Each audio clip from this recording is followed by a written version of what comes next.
In the previous episode of How It Works, we told you about the ship parts, the way we model the complexity of a ship's design in our game, and exactly what an HP indicator is, and how armor-piercing shells inflict damage. Today, we're going to discuss over-penetrations and ship modules. If you still haven't watched the first episode, we highly recommend doing so.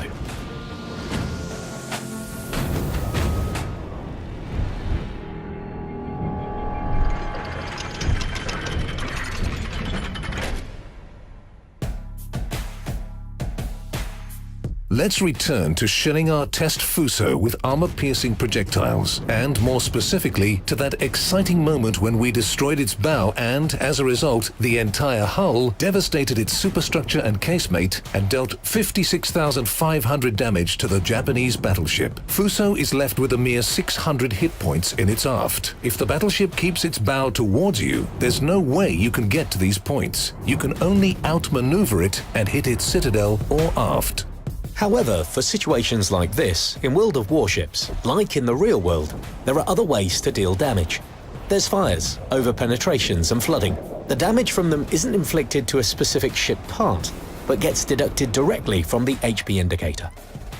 Therefore, even if a part of the ship and the entire hull are destroyed and usual penetrations don't bring any results, over-penetrations on the destroyed bow or superstructure will still inflict 1/10 of the shell damage no matter what. Accordingly, if an over-penetration goes through an intact bow, both its HP and the HP of the entire hull will not change, and the damage will be deducted directly from the HP indicator.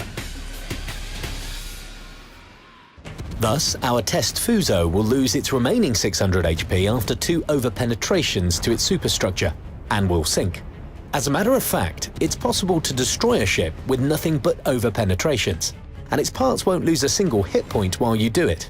The only drawback is that it will take you quite a long time. As a result, we have a system which, on the one hand, has an in-game model reflecting the design complexity of a real warship and the different values of its parts and compartments, and, on the other hand, offers plenty of options for its destruction. However, we need to tell you about another important peculiarity of a ship's design. A ship is more than its superstructure, ends, citadel and casemates. What about primary armament turrets, torpedo launchers, AA defense posts, and secondary guns? Those are modules, i.e. components of a ship responsible for certain game functions. By damaging, temporarily disabling, or destroying them, you can impact an enemy ship's ability to fire and maneuver, thus obtaining a significant advantage in battle. Here is the list of modules: primary armament guns, torpedo launchers, AA defense posts, and secondary guns. They all define the firepower of a ship. The steering gear gives it the ability to maneuver. The engine room provides propulsion. And last but not least, the magazines. They're responsible for the possibility of ammunition detonation and instant destruction of your ship. To make it possible for players to damage or destroy modules, each of them has its own HP pool, which doesn't have any influence on the ship's HP indicator. As we've already said, we did this to reproduce the design complexity of real ships in our game models more accurately. Even if a player's ship loses some of its modules, it can still continue to fight. If you see a penetration notification, but the enemy's HP remains the same, it means that you dealt damage to a module.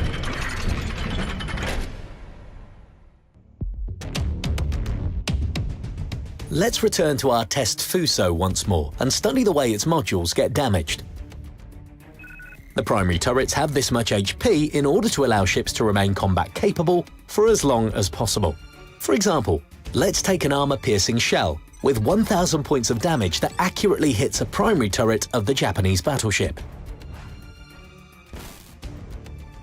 After it hits and penetrates, the calculation for critical damage chance occurs. If Fuso was unlucky, the shell not only deducts 1,000 points from the turret's HP pool, but also temporarily disables it. The guns of this turret won't be able to fire or rotate for 25 to 30 seconds if you don't repair it. By the way, the disability time differs from module to module, but if the module runs out of HP, it will be considered destroyed until the end of the battle, and you won't be able to repair it. Keep in mind, though, that all modules are divided into destructible and indestructible in our game. The engine room and steering gear are indestructible. The rest of the modules can be destroyed. The steering gear and the engine can only be temporarily disabled. This is necessary for more convenient gameplay. I think you agree that it wouldn't be nice to become a sitting duck and float about in the middle of the map pointlessly just because your engine room was completely destroyed. Of course, all modules have different HP reserves and values in battle, but one of them is quite special. It's the only one connected to the HP indicator of your ship. It's the magazine. This connection is direct, unilateral, and, in a sense, fatal. Critical damage to it leads to the magazine's detonation and the ship immediately sinks.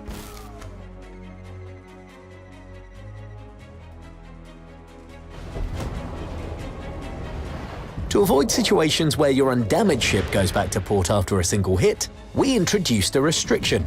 If a ship has more than 75% of its HP, the detonation chance is not calculated at all.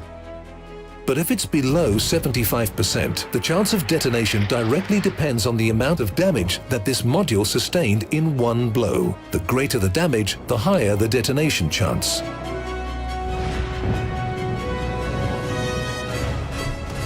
Of course, there's an excellent remedy to this problem: the Juliet Charlie signal. It completely eliminates the chance of detonation.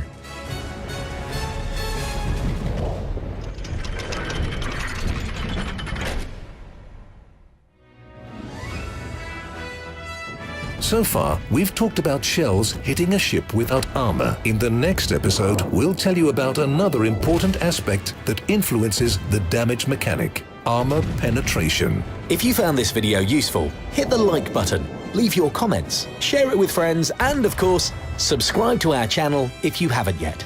See you next time.